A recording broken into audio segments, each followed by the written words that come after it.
Qual é a tipificação penal do crime de estupro coletivo no Brasil? Qual deve ser a abordagem jurídica a ser adotada? Eu sou Cristiane Dupré, advogada criminalista no Rio de Janeiro, advogo, na verdade, em todo o Brasil, e nesse vídeo eu quero falar tanto para aqueles que são advogados, quanto para aquelas pessoas que podem ser vítimas de crimes sexuais e não sabem exatamente o que fazer diante de um caso concreto. Portanto, vamos lá. E eu vou deixar para você alguns links aqui abaixo para você conhecer melhor o meu trabalho.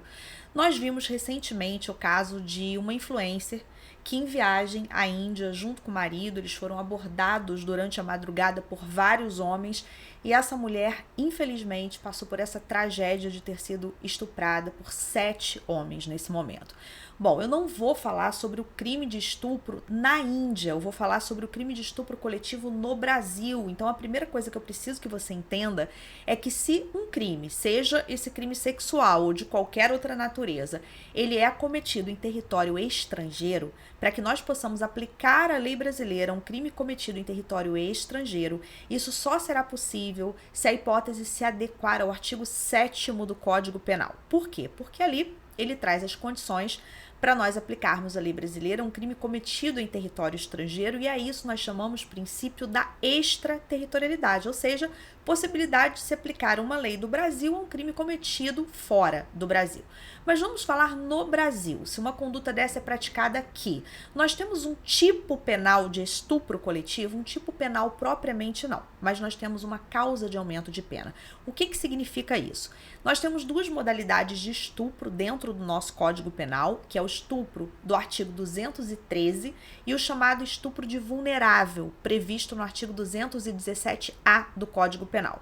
Qual é a diferença? A diferença é a condição da vítima.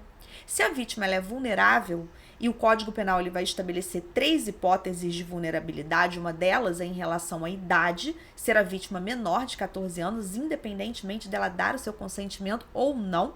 Então, nós teremos crime de estupro de vulnerável se a vítima for vulnerável.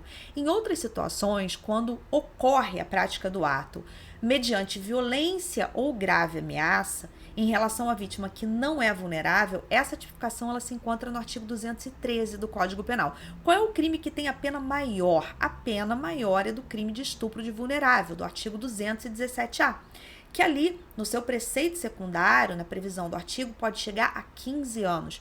Isso sem uma causa de aumento de pena.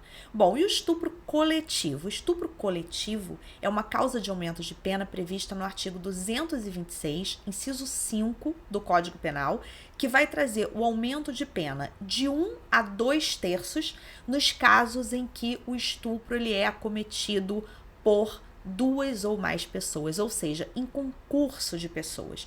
Portanto, falar em estupro coletivo no Brasil, eu falei inciso 5, tá? Mas depois dá uma olhadinha aqui, é inciso 4. Quando nós falamos em estupro coletivo no Brasil, então nós temos um crime que tem que ser tipificado em um dos artigos, então, exemplo, no artigo 213, mas vai incidir uma causa de aumento de pena quando ele é praticado de forma coletiva. Isso significa que o juiz ele vai condenar pelo estupro. Exemplo, artigo 213. Mas no momento da dosimetria da pena, ele vai considerar na terceira fase essa causa de aumento para aumentar a pena de cada uma daquelas pessoas que participou daquele estupro coletivo. Outra coisa importante também é entender o que acontece processualmente falando. Se uma mulher, por exemplo, ou se uma pessoa, porque não só a mulher é vítima do crime de estupro, o artigo 213, há muito tempo atrás, antes de 2009, ele trazia a mulher como vítima de estupro. Hoje em dia, não.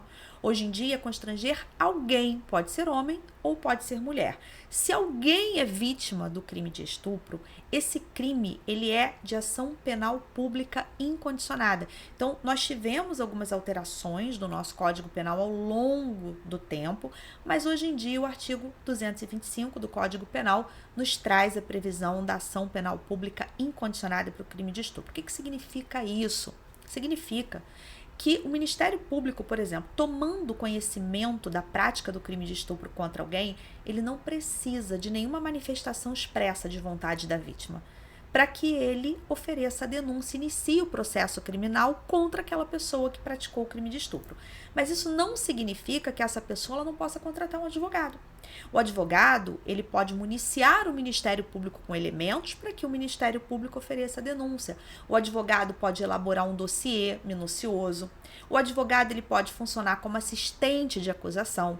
Então, a figura do advogado, mesmo frente a alguém que é vítima de um crime sexual, porque a gente está muito acostumado a pensar no advogado em relação àquela pessoa que pratica o crime, seja o crime sexual ou qualquer outro crime. Então, se alguém pratica um crime, essa pessoa que praticou o crime que é citado em uma ação penal ou que é chamado na delegacia para prestar o seu depoimento, lógico que essa pessoa ela precisa constituir um advogado especialista, um advogado criminalista. Lógico, isso é necessário.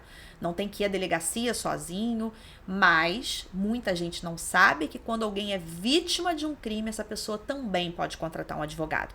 Quando esse crime ele é um crime menos gravoso, como os crimes contra a honra, por exemplo, calúnia, difamação, injúria, é o advogado que toca tudo diretamente mesmo, o advogado que inicia a ação penal, o advogado elabora uma queixa-crime, o advogado que aciona o Poder Judiciário. Quando é um crime mais gravoso, né, como exemplo, o crime de estupro, o estupro de vulnerável, embora fique nas mãos do Ministério Público, o advogado ele pode auxiliar.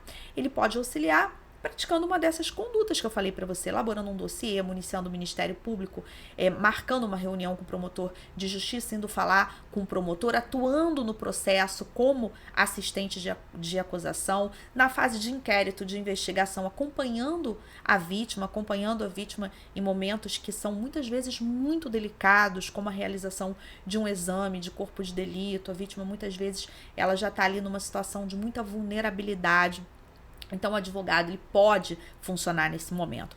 E aquele que é advogado criminalista, logicamente, que precisa entender como funciona a própria questão do judiciário no que tange aos crimes sexuais, tanto em relação àquele que é vítima, quanto em relação, eventualmente, àquele que é autor do fato e que vai precisar também da assistência de um advogado criminalista.